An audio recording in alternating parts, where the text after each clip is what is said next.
Good afternoon. My name is Charlie Fulton, and I am the mayor of the town of Lane. Welcome to the Digital Lane. From the Blue Ridge and Piedmont regions to the Low Country coast, rural South Carolina is a treasure trove of beloved communities, people, history, and pride.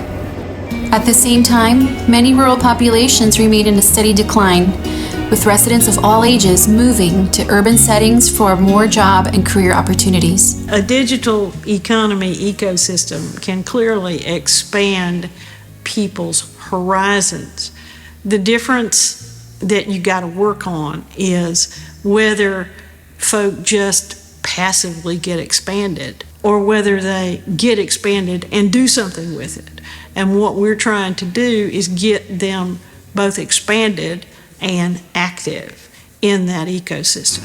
We recently just completed our DEE Roadmap, and we're super excited to launch our classes that will begin in April. We're launching an artificial intelligence class because we all believe that technology is the wave of the future, and we certainly want to see our community be prepared, and not only prepared, but leading the way.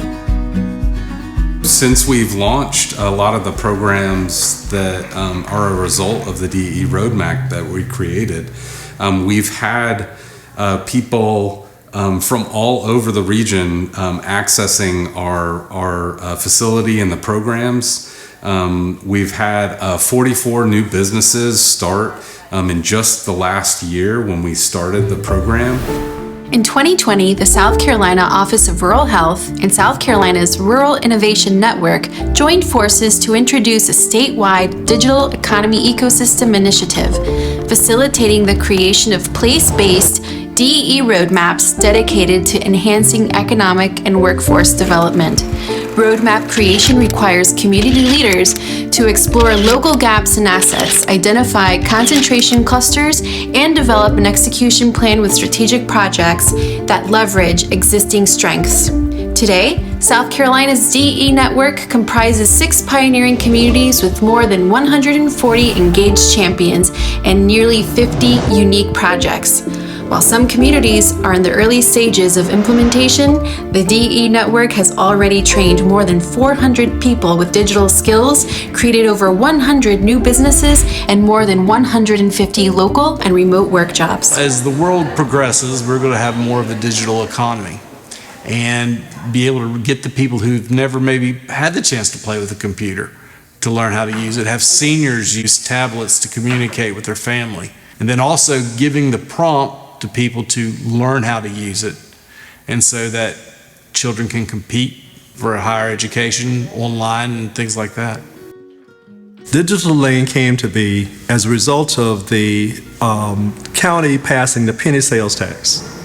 We had some funds, around $200,000, that we could use to revitalize our community center. The opportunity came to me by way of the digital economy ecosystem to be a part of their program and their project. The Digital Lane is a 3,500 square foot facility.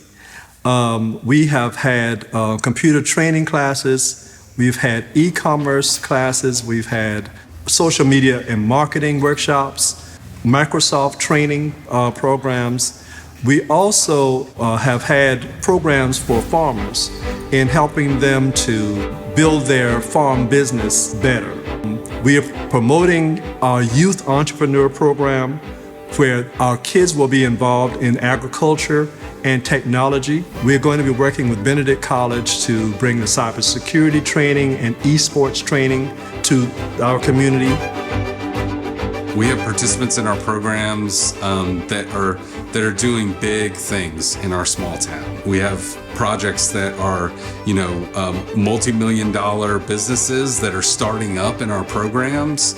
But then we also have coders who are doing projects all over the world. We have one that's working on a project, an art project that will be featured in the Venice Biennale in Italy. It's entirely possible that there are some really talented and amazing individuals in our rural communities who have the ability to start some technology companies or to launch an app around tourism or farming or whatever it is that is the local asset.